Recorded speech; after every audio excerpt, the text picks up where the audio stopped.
कक्षा 11 राजनीति विज्ञान की कक्षा में हम फंडामेंटल राइट मूल अधिकार को पढ़ेंगे। हमने पिछली कक्षा में मूल अधिकार का प्रावधान कैसे आया इसकी चर्चा किए थे और मूल अधिकार का क्या महत्व होता है इसकी भी चर्चा हम कर चुके थे। आज हम देखेंगे कि भारतीय संविधान में मौलिक अधिकार कौन कौन से हैं।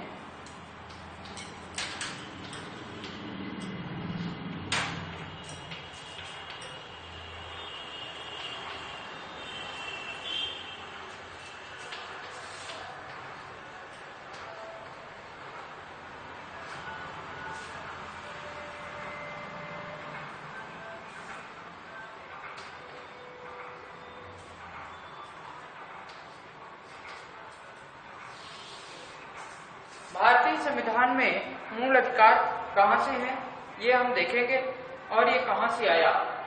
संविधान के भाग 3 में अनुच्छेद 12 से लेकर 35 तक भारतीय संविधान के भाग 3 में क्वेश्चन पूछा जा चुका है और अनुच्छेद आर्टिकल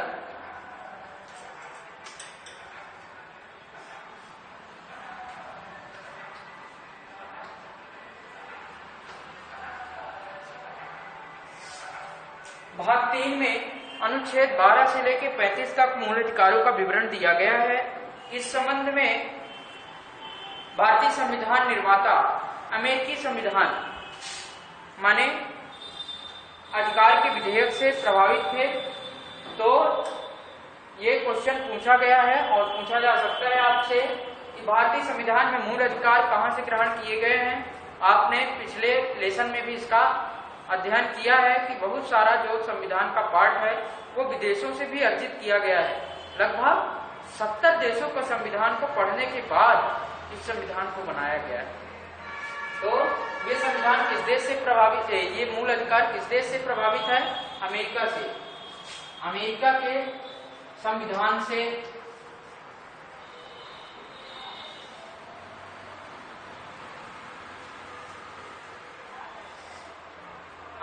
संविधान से मूल अधिकार हमारे प्रभावित हैं।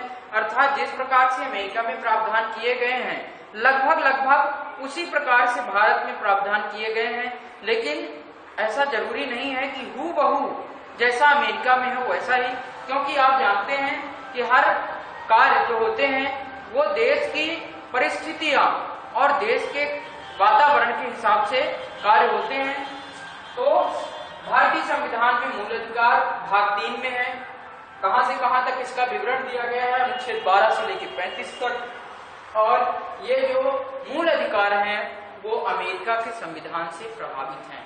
अर्थात जिस प्रकार से अमेरिका के मूल अधिकारों को बनाया गया है उसी प्रकार से या उसी विधेयक के रूप में इसे हम बनाए हुए हैं।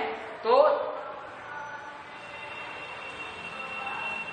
इसीलिए भाग 3 को भारतीय संविधान का मैग्ना कार्टा कहा जाता है। अधिकारों का घोषणा पत्र। आप मैग्ना कार्टा के बारे में जानते हैं कि मैग्ना कार्टा क्या है? तो मूल अधिकार को यह नाम इसलिए दिया गया क्योंकि इसे संविधान द्वारा गारंटी एवं सुरक्षा प्रदान की गई है जो राष्ट्र कानून का मूल सिद्धांत है। ये मूल इसलिए भी है क्योंकि ये व्यक्ति के चहुमुखी विकास हेतु ये आवश्यक है। चहुमुखी विकास के लिए मतलब भौतिक रूप से, बौद्धिक रूप से, नैतिक रूप से और आध्यात्मिक रूप से सभी प्रकार से क्या है? जरूरी है। इसलिए इन्हें हम मूल अधिकार भी कहते हैं। मूल अधिकार क्यों कहा गया है, क्यों नाम दिया गया है? क्योंकि इसे संविधान द्वारा क्या किया गया है? गारंटी दी गई है कि ये लागू कराए जा सकेंगे। इन्हें न्यायालय में आप वाद के रूप में प्रस्तुत कर सकते हैं। इसका यदि उल्लंघन होता है तो आप सीधे न्यायालय जा सकते हैं। ठीक है, इस चीज का ध्यान रखेंगे। तो न्यायालय में कौन कौन से अनुच्छेद के तहत? सर्वोच्च न्यायालय में अनुच्छेद 32 के तहत और उच्च न्यायालय में आप 226 अनुच्छेद 226 के तहत आप सीधे न्यायालय में जा सकते हैं। तो हम देखेंगे कि ये मूल अधिकार जो हैं वो अनुच्छेद 22 किस प्रकार से हैं। आपकी पुस्तक में भी दिया होगा।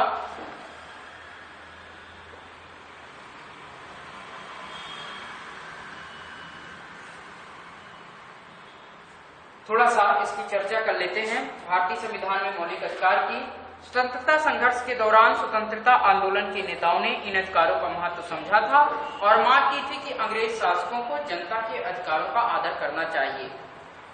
1928 में ही मोतीलाल नेहरू समिति ने अधिकारों की एक घोषणा पत्र की मांग उठाई थी। अतः यह स्वाभाविक था कि स्वतंत्रता के बाद संविधान निर्माण के दौरान संविधान में अधिकारों का समावेश करने व उन्हें सुरक्षित करने पर भी सभी की राय एक थी। संविधान में उन अधिकारों को सूचीबद्ध किया गया जिन्हें सुरक्षा देनी थी, जिन्हें मौलिक अधिकारों की संज्ञा दी गई। मतलब इन्हें सर्वप्रथम मौलिक अधिकार की बात कहां से आई? 1928 में कौन? मोतीलाल नेहरू के द्वारा सर्वप्रथम संविधान में मूल अधिकारों के लिए एक सूची बनाई गई कि ये अधिकार मूल अधिकारों के रूप में सम्मिलित किए जाने चाहिए। तो मोतीलाल नेहरू ने कब? 1928 में। अनुच्छेद मूल अधिकारों की कुछ विशेषताएं हैं। हम पहले मूल अधिकार की विशेषताएं देख लेते हैं और इसके बाद हम मूल अधिकारों की ओर चलेंगे। मूल अधिकार ऐसे अधिकार नहीं है कि कुछ सारे के सारे अधिकार केवल नागरिकों को दिए गए हैं। नागरिक का मतलब समझिएगा ऐसे व्यक्ति जो भारत के निवासी हैं, वो भारत के नागरिक हैं। ठीक है, तो नागरिक और विदेशी कुछ अधिकार मूल अधिकार ऐसे हैं जो नागरिकों को भी प्राप्त हैं और विदेशियों को भी प्राप्त हैं। कुछ मूल अधिकार ऐसे हैं जो केवल और केवल नागरिकों को प्राप्त हैं। उसकी चर्चा हम मूल अधिकार को पढ़ने के पश्चात करेंगे। मूल अधिकार की पहली विशेषता यह है कि इनमें से कुछ सिर्फ नागरिकों के लिए उपलब्ध हैं और कुछ किसके लिए? विदेशी लोगों के लिए भी उपलब्ध हैं। ये असीमित नहीं है, अर्थात ये वाद योग्य है। वाद योग्य का मतलब होता है कि आप इन्हें न्यायालय में प्रस्तुत करके इनको लागू करवा सकते हैं, अर्थात इनका उल्लंघन संभव नहीं है, आप नहीं कर सकते। इसका निर्णय कौन करेगा? अदालत करती है। ठीक है, पहली विशेषता ये है कि ये कुछ नागरिकों को भी प्राप्त हैं और कुछ नागरिक और विदेशी दोनों को प्राप्त हैं। दूसरी विशेषता ये कहती है कि ये असीमित नहीं है, अर्थात ये क्या है? वाद योग्य है, असीमित नहीं है।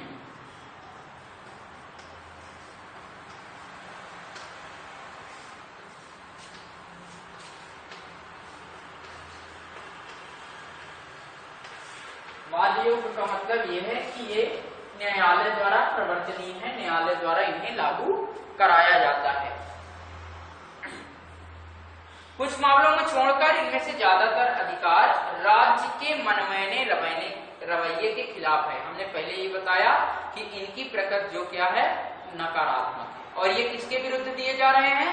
राज्य के विरुद्ध। जब आप पढ़ेंगे संविधान की भाषा में अनुच्छेदों को तो आप देखेंगे कि यह मूल अधिकार यह प्रावधान करता है कि राज्य किसी भी मनुष्य का फला जो भी उस संबंध में आप अधिकार पढ़ रहे होंगे। ठीक है, तो ये ज्यादातर किसके खिलाफ दिए गए हैं? राज्य पर अंकुश लगाने के लिए कि राज्य आपके अधिकारों का उल्लंघन ना कर सके। फिर इनमें से कुछ नकारात्मक विशेषताओं वाले हैं, जैसे राज्य के प्राधिकार को सीमित करने से संबंधित, जबकि कुछ सकारात्मक है, जैसे व्यक्तियों के लिए विशेष सुविधाओं का प्रावधान। ये न्यायोचित हैं, ये व्यक्तियों को अदालत जाने की अनुमति देते हैं जब भी इनका उल्लंघन होता है। ये उच्चतम न्यायालय द्वारा गारंटी व सुरक्षा प्रदान की जाती है कि सीधे पीड़ित व्यक्ति उच्चतम न्यायालय जा सकता है। यह आवश्यक नहीं है कि केवल उच्च न्यायालय के खिलाफ ही वहां अपील को लेकर जाया जाए। आप समझ लीजिए कि ये जो भारतीय संविधान के मूल अधिकार हैं, यह अधिकार प्रदान करता है कि आप चूंकि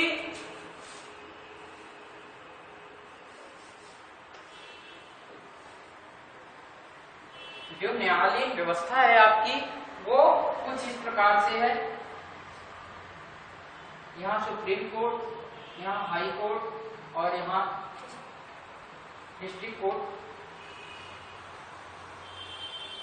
यहाँ पहले केस होगा, फिर यहाँ से बाद यहाँ केस और यहाँ के बाद यहाँ केस। लेकिन मूल अधिकारों में ऐसा नहीं है।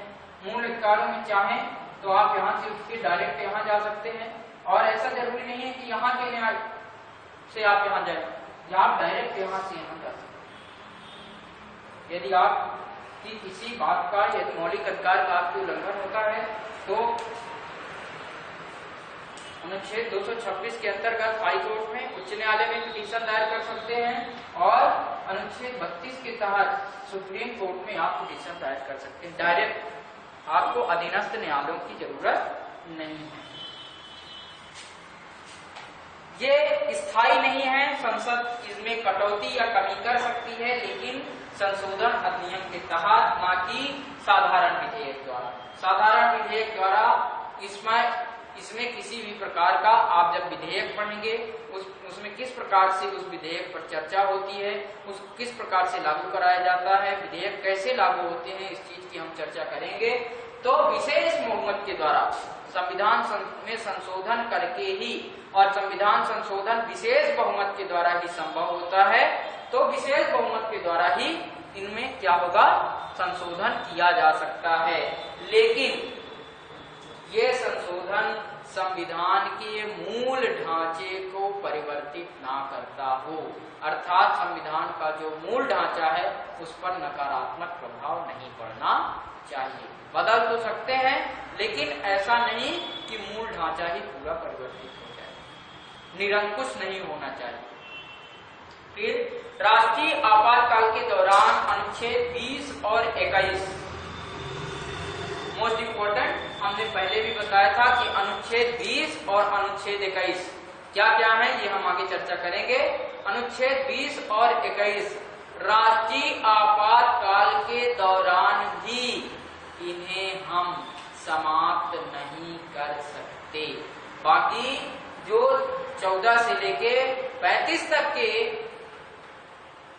अनुच्छेद हैं, उनको हम राष्ट्रीय आपातकाल के दौरान संकटकालीन परिस्थिति में निलंबित कर सकते हैं। अर्थात ये कह सकते हैं कि जैसे आपको प्राप्त है घूमने की स्वतंत्रता, कहीं भी भ्रमण करने की स्वतंत्रता आपको प्राप्त है, अब ये कहें आप कि धारा 144 लगी है, हम कहीं भी घूमेंगे, तो उस समय मूल अधिकार आपके क्या हो जाते हैं, छीन लिए जाते हैं। किसके द्वारा, राज्य के द्वारा। लेकिन विशेष परिस्थितियों में, सामान्य परिस्थिति में आपको कोई 8 बजे तक आप बिल्कुल घूम सकते हैं, कहीं भी आप घूम सकते हैं। 8 बजे के बाद जब पुलिस चलिए घर जाइए, तब आप नहीं कह सकते नहीं हमारी मर्जी है, भ्रमण की स्वतंत्रता, हम घूमेंगे। भाई कोरोना काल चल रहा है, कैसे घूमेंगे आप। तो विशेष परिस्थितियों को छोड़कर आप साधारण परिस्थितियों में तो समझ गए। लेकिन फिर भी विशेष परिस्थिति में कौन कौन से अनुच्छेद के, अनुच्छेद 20 और 21 के मोस्ट इंपॉर्टेंट है। अनुच्छेद 20 व 21 ये दो जो प्रावधान है वो कभी भी निलंबित नहीं होते, ठीक है। अनुच्छेद 19 में उल्लेखित 6 मूल अधिकारों को तब स्थगित किया जा सकता है जब युद्ध या विदेशी आक्रमण के आधार पर राष्ट्रीय आपातकाल की घोषणा की गई हो। इसे सशस्त्र विद्रोह या आंतरिक आपातकाल के आधार पर स्थगित नहीं किया जा सकता, ये भी जान लीजिए। राष्ट्रीय आपातकाल के दौरान मूल अधिकारों का निलंबन अध्याय 16 में आप विस्तार से पढ़ेंगे। बात समझ रहे हैं। अनुच्छेद 19 में, अनुच्छेद 19 आपका कहता है कि आपको कहीं भी घूमने की स्वतंत्रता है, ठीक है। तो 19 से 22 तक स्वतंत्रता का अधिकार दिया गया है। तो अनुच्छेद जो 19 है, तो 19 में 6 आपको मूल रूप से स्वतंत्रता दी गई है। 6 स्वतंत्रताएं 19 में, 19(1), 19(2), 19(3), 19(4), 19(5) और 19(6), ठीक है, खंडवाइज दिया गया। आपकी वो स्वतंत्रताएं तब तक भंग नहीं की जा सकती, कब तक, जब तक कि सशस्त्र विद्रोह, विदेशी आक्रमण न हो। आंतरिक आधार पर यदि कहीं आपातकाल घोषित होता है तो उस समय स्थगित नहीं करना है। केवल कब स्थगित हो सकती हैं? जब विदेशी आक्रमण के आधार पर आपातकाल घोषित हो। आपातकाल की चर्चा हम आगे करेंगे, परेशान ना हो। अनुच्छेद 31 का संपत्ति आदि के अधिग्रहण पर कानून द्वारा इसके क्रियान्वयन की सीमाएं हैं। अनुच्छेद 31 का कुछ नियमों द्वारा विधिमान, इनको आपको पढ़ने की जरूरत थोड़ा कम है। सशस्त्र बलों, अर्धसैनिक बलों, पुलिस बलों, गुप्तचर संस्थाओं और ऐसी ही सेवाओं से संबंधित सेवाओं के क्रियान्वयन पर संसद प्रतिबंध आरोपित कर सकती है, अनुच्छेद 33 कहता है। और ऐसे इलाकों में भी इसका क्रियान्वयन रोका जा सकता है जहां फौजी कानून प्रभावी, ठीक है, जहां फौजी कानून प्रभावी होगा, सेना का कानून जहां लगा होगा, वहां आपके मौलिक अधिकार को निलंबित किया जा सकता है। पर किसी भी परिस्थिति में कौन से अधिकारों को निलंबित नहीं किया जा सकता? अनुच्छेद 20 और चाहे वहां भले ही फौजी ही कानून क्यों न लागू हो, अनुच्छेद 20 और 31 को किसी भी आधार पर निलंबित किया जा सकता। फौजी कानून का मतलब सैन्य शासन से है, जो असामान्य परिस्थितियों में लगाया जाता है। यह राष्ट्रीय आपातकाल से भिन्न है। फौजी कानून असामान्य परिस्थितियों में, जैसे दंगा हो गया, अब दंगा पर कंट्रोल कौन करता है? स्थानीय पुलिस नहीं कर सकती दंगा पर कंट्रोल। क्यों? क्योंकि उसे कई सारे दबाव होते हैं। स्थानीय पुलिस नहीं करती तो फिर कौन करती है? सेना। डायरेक्ट आप देखिए, जहां दंगा की स्थिति होती है वहां आप विचार करते होंगे कि क्या राज्य के पास पुलिस नहीं है, डायरेक्ट सेना बुला ली जाती है। क्यों ऐसा है? ऐसा इसलिए है क्योंकि सेना का नियंत्रण कहाँ है? सीधे केंद्र पर है। केंद्र वहां से आदेश करती है कि बिल्कुल जो भी आगे आए उसको सीधे तुम छड़ी से बिल्कुल भाग जाए। और यहाँ तक कि जब बहुत ज्यादा उपद्रव की स्थिति होती है तो पुलिस को गोलीबारी का भी आदेश दे दिया जाता है कि तुम गोली मार सकते हो, लेकिन गोली मारोगे तो कैसे? मरना नहीं चाहिए, गोली ऐसे मारना कि मरे ना, ऐसी स्थिति में। समझ रहे? इनमें से ज्यादातर अधिकार स्वयं प्रवर्तित हैं, जबकि कुछ को कानून की मदद से प्रभावी बनाया जाता है। स्वयं प्रवर्तित का मतलब है जैसे स्वतंत्रता का अधिकार। अब स्वतंत्रता का अधिकार, आप जन्म लिए स्वतंत्र हो, आपको कहीं जाने की जरूरत नहीं है कि न्यायालय में हम जाएं और कहें सब हम स्वतंत्र हो गए, आज से हमारा लिख दीजिए कि आज से हम जन्म लिए, आज से स्वतंत्र है। ऐसा नहीं, आपको कुछ अधिकार जन्म से मिल गए और कुछ अधिकार आपको लेने पड़ते हैं। जैसे कहीं भी बसने का अधिकार आपको लेना पड़ेगा। ऐसा नहीं कि आप जाएं सीधे और हमारे घर में डेरा डालें, बसने की स्वतंत्रता है, आज से हम यहाँ बसेंगे, चलिए आप हटिए यहाँ से, ऐसा आप नहीं कर सकते। तो इसे क्या कराना होगा? न्यायालय द्वारा परिवर्तन कराना होगा कि हम यहाँ बसना चाहते हैं, फला फला हम व्यक्ति हैं, हम इनकी जमीन को कुड़ुक कर लिए, खरीद लिए हैं, इनको निकाले दे रहे हैं घर से। न्यायालय कहेगा हाँ ठीक है निकाल दीजिए। ऐसा नहीं करता न्यायालय। न्यायालय हमारे भी इसको ध्यान में रखेगा, बेचारा गरीब व्यक्ति है, इसलिए आप क्यों घर से निकाल रहे हैं? समझ रहे हैं? तो इस प्रकार की परिस्थितियां होती हैं।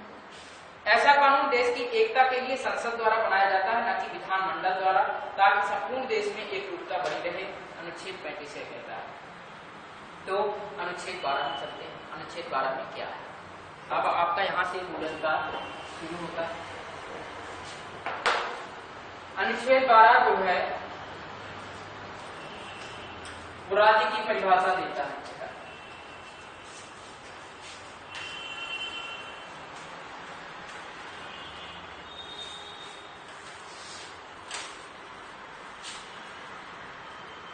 मूल अधिकारों से संबंधित विभिन्न उपबंधों में राज्य शब्द का प्रयोग किया गया है। इस तरह इसे अनुच्छेद 12 के भाग 3 के उद्देश्य के तहत परिभाषित किया गया है। इसके अनुसार राज्य में निम्नलिखित चीजें होंगी, आप सुन लीजिए कौन कौन सी चीजें। पहली यह चीज कि कार्यकारी एवं विधायी अंगों को संघीय सरकार के क्रियान्वित करने वाली सरकार या भारत की संसद।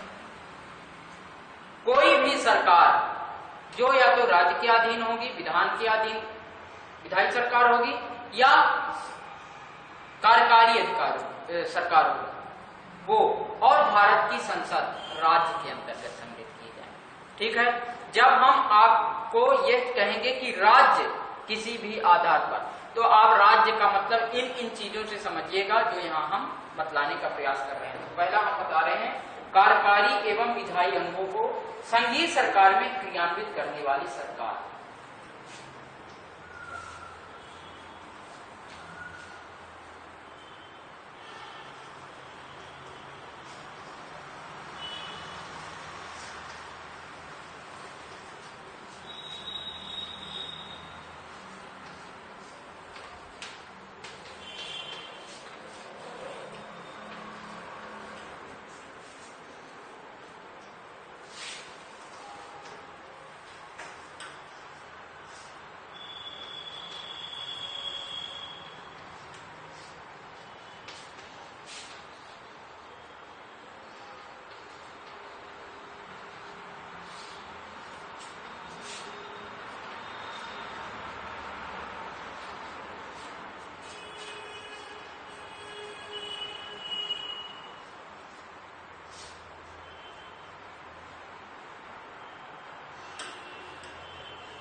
कार्यकारी एवं विधायी अंगों को संघीय सरकार में क्रियान्वित करने वाली, संघ के रूप में बनाने वाली वह सरकार जो संघ बनाती है, विभिन्न राज्यों की सरकार, क्षेत्रीय सरकार जो भी है वो, और भारत की संसद राज्य के अंतर्गत सम्मिलित किए जाएंगे।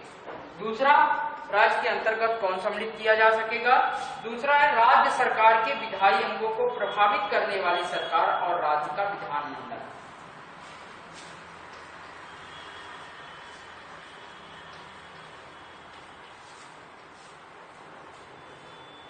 राज्य सरकार के विधायी अंगों को,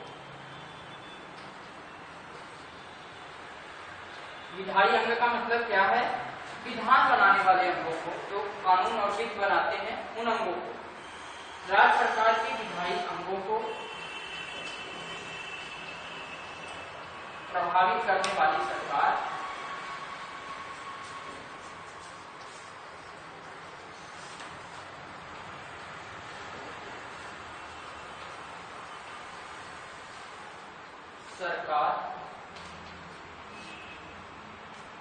और राज्य का विधानमंडल।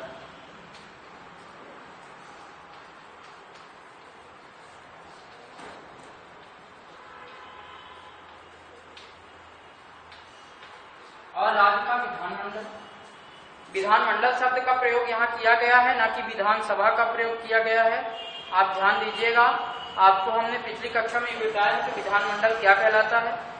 जिस प्रकार से संसद के 2 सदन होते हैं, अनिवार्य रूप से इसी प्रकार से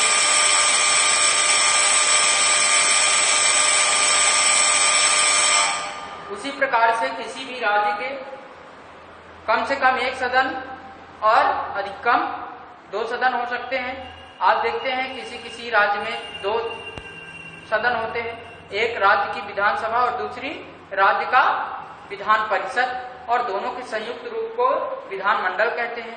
जिस प्रकार से लोकसभा और राज्यसभा के सम्मिलित स्वरूप को केंद्र में संसद कहते हैं, उसी प्रकार से राज्य के विधान परिषद और विधानसभा के सम्मिलित स्वरूप को विधानमंडल कहते हैं, तो विधायिका को विधानमंडल कहा गया है। तीसरा है सभी स्थानीय निकाय अर्थात नगर पालिका, पंचायत, जिला बोर्ड, सुधार न्यास आदि।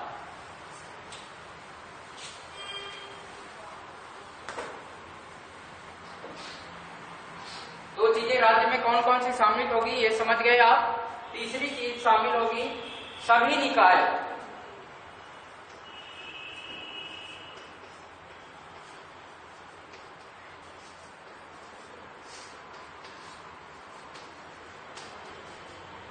सभी स्थानीय निकाय सम्मिलित होंगे, अर्थात इसमें नगर पंचायत, नगर निगम, नगर पालिका, जिला पंचायत, जनपद पंचायत, जो भी स्थानीय निकाय होंगे वो राज्य के अंतर्गत सम्मिलित किए जाएंगे। अर्थात जब भी राज्य की बात की जाए तो ये सारी चीजें सम्मिलित की जाएंगी। और अंतिम रूप से सम्मिलित क्या किया गया है, अन्य सभी निकाय अर्थात वैधानिक या गैर संवैधानिक प्राधिकरण जैसे LIC, ONGC, सेल आदि। देखिए एक शब्द होता है, इसको चौथे रूप में लिख लीजिए कि वैधानिक या गैर संवैधानिक।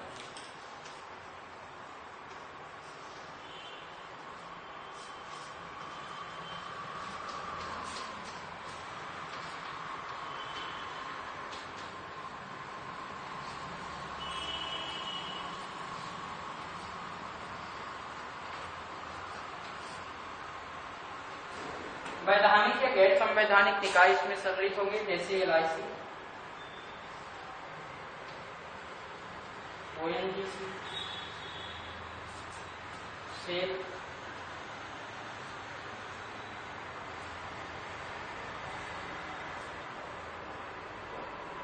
शब्द होते हैं, शब्दों पर विशेष ध्यान दीजिएगा। ये लिखा वैधानिक, ये लिखा गैर संवैधानिक।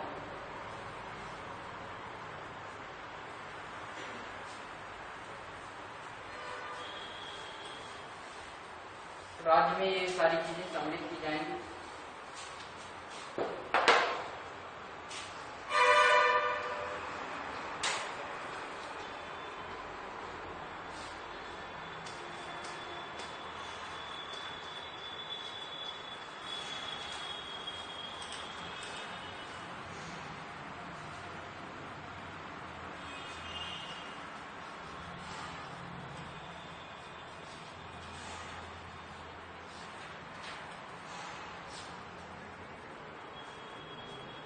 ऐसी चीजें जिसे कानून में सम्मिलित नहीं किया गया है लेकिन वह महत्वपूर्ण, अनिवार्य और विशेष रूप से सहयोगी हैं, ऐसी चीजें जिन्हें कानून में सम्मिलित नहीं किया गया है लेकिन वो चीजें महत्वपूर्ण हैं, आपके लिए अनिवार्य समझी जाती हैं, वो वैधानिक कहलाती हैं। जैसे लेकिन इन्हें आप कानून द्वारा प्रवर्तित नहीं करा सकते क्योंकि कानून में वो चीजें लिखी हुई नहीं है। संवैधानिक में ये चीजें सम्मिलित की जाती हैं जिनका वर्णन पूर्ण रूप से संविधान में लिखा हुआ है, ऐसी चीजें संवैधानिक कहलाती हैं। और अवैधानिक चीजें क्या है, बिल्कुल रूप से जो आपके लिए अनिवार्य नहीं है या खराब समझी जाती हैं, वो अवैधानिक है। ठीक है, आप देखते हैं गुटखा का पाउच या तंबाकू के पाउच में लिखा होता है वैधानिक चेतावनी, लिखा रहता है। मतलब यह अनिवार्य है कि वैधानिक चेतावनी, उसमें लिखा रहता है कि तंबाकू या गुटखा चबाना स्वास्थ्य के लिए हानिकारक है, तंबाकू से कैंसर होता है। ये वैधानिक चेतावनी है, आप इसे मान लीजिए।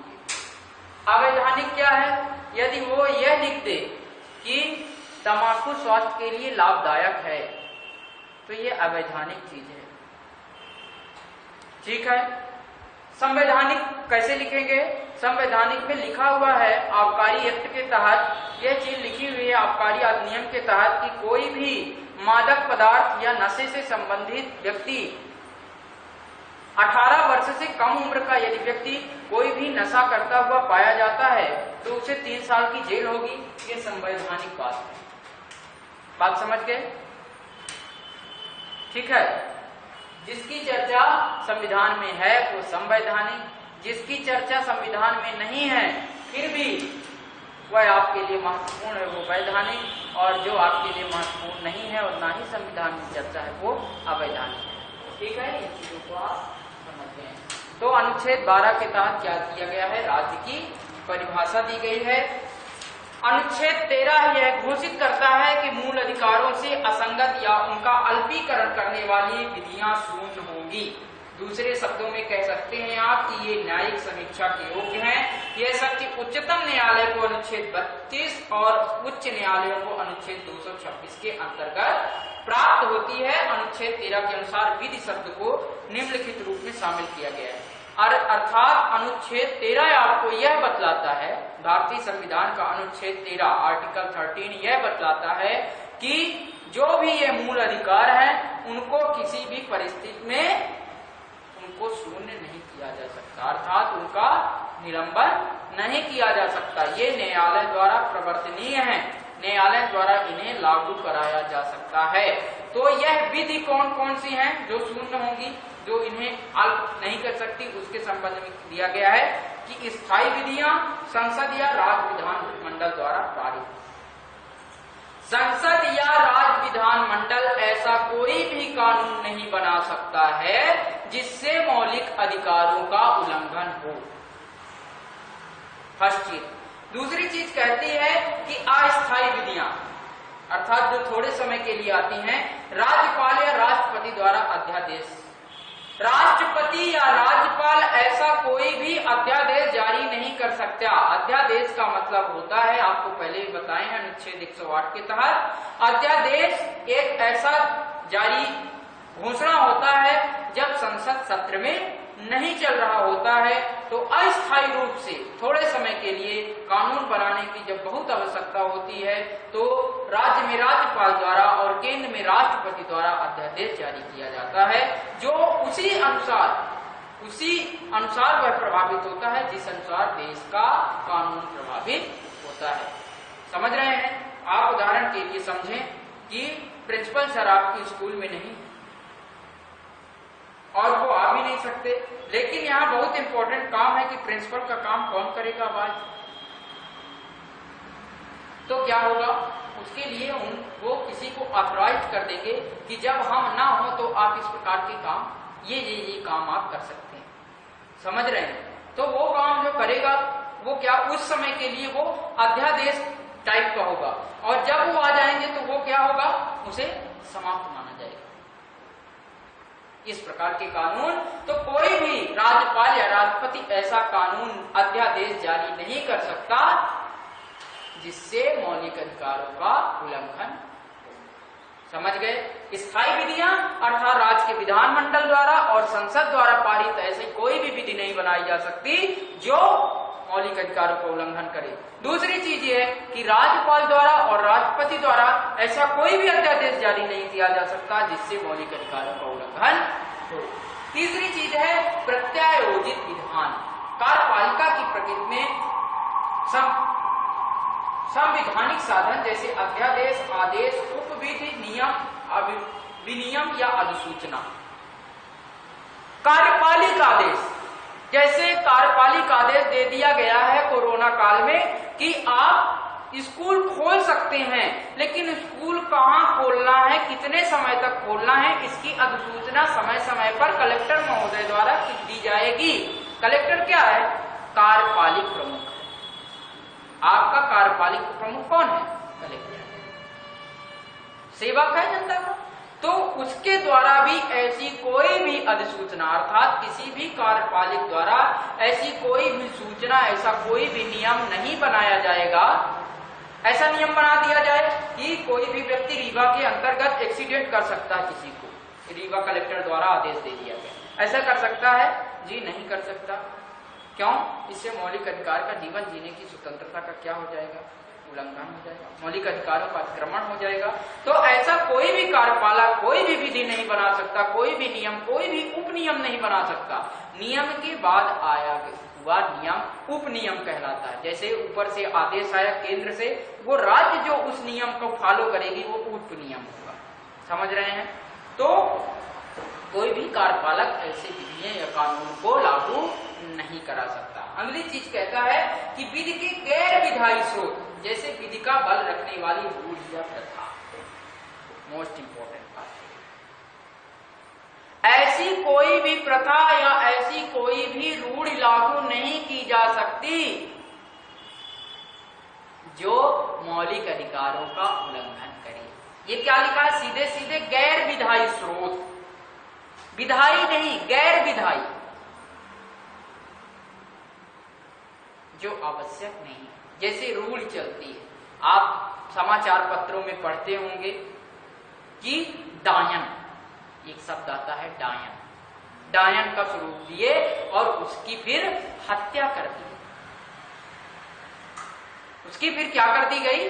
हत्या कर दी गई। तो ये क्या है? ऐसी रूढ़ क्या है? उसके जीवन जीने की स्वतंत्रता का क्या करती है? उल्लंघन करती है। इसलिए ऐसी कोई भी प्रथा, ऐसी कोई भी रूढ़ लागू नहीं की जा सकती जो मौलिक अधिकारों का उल्लंघन करे। 4 चीजें समझ गए आप। पहला ये कि संसद या राज्य का विधानमंडल ऐसा कोई भी कानून नहीं बनाएगा। दूसरा, राज्य में जो राज्यपाल है और केंद्र का राष्ट्रपति ऐसा कोई भी अध्यादेश लागू नहीं कर सकता। तीसरा, कार्यपालिक जो है, जो राज्य के सहयोगी, जो विधान के सहयोगी अंग के रूप में कार्य कर रहे हैं, कार्यपालिका, वो ऐसा कोई भी नियम, उपनियम या अधिनियम या अधिसूचना नहीं जारी कर सकती। अधिनियम नहीं, अधिसूचना जारी नहीं कर सकती जो क्या हो? मौलिक अधिकारों का उल्लंघन करे। और ऐसा कोई भी गैर विधायी कानून या प्रथा या रूढ़ कोई भी लागू नहीं हो सकता जो किससे हो? मौलिक अधिकारों के उल्लंघन से संबंधित। आप देखिए, एक प्रथा चली आ रही थी कहीं कि स्त्रियां उस स्थान पर पूजा करने नहीं जाएंगी। ये क्या था? उनके लिंग के आधार पर भेद था कि नहीं, पुरुष जा रहे हैं और स्त्री नहीं जा रही है। तो ये लिंग के आधार पर क्या है? भेदभाव। अनुच्छेद 13 समझ गए आप? अनुच्छेद 12 समझ गए? अनुच्छेद 12 में राज्य की परिभाषा दी गई है कि राज्य के अंतर्गत ये चीजें आएंगी। अनुच्छेद 13 यह बतलाता है कि विधि, ऐसी विधियां शून्य होंगी। कौन कौन सी विधियां शून्य होंगी? उस चीज को बताता है कि ये विधियां शून्य होंगी। यदि जारी भी कर दिया गया है तो इनका मौलिक अधिकारों पर कोई प्रभाव नहीं पड़ना चाहिए। हम थोड़ा सा देख लेते हैं सरसरी निकाय में। कल हम E to Z देखेंगे एक एक अनुच्छेद को अच्छे से। आइए, अनुच्छेद 14 से 18 तक।